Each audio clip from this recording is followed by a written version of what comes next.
أشهد أن لا إله إلا الله وحده لا شريك له وأشهد أن محمدا عبده ورسوله أما بعد فأعوذ بالله من الشيطان الرجيم بسم الله الرحمن الرحيم الحمد لله رب العالمين الرحمن الرحيم مالك يوم الدين إياك نعبد وإياك نستعين اهدنا الصراط المستقيم صراط الذين أنعمت عليهم غير المغضوب عليهم ولا الضالين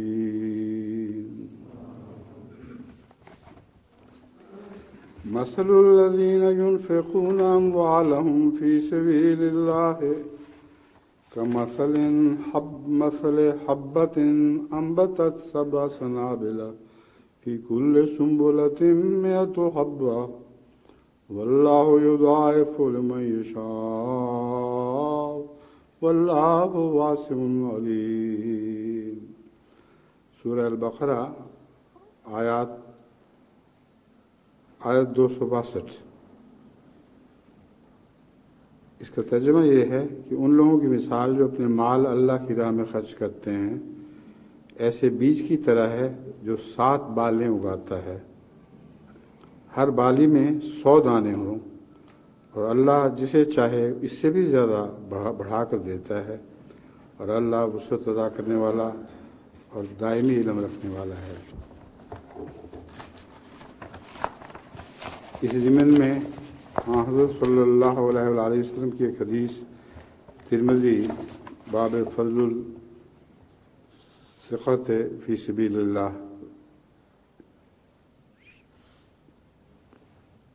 ٹھیک پڑھیں یا نفقۃ فی سبیل اللہ، ترمذی باب فضل النفقۃ فی سبیل اللہ، ترمذی کا وہ باب جس میں اللہ کے راستے میں خرچ کرنے کا ذکر ہے.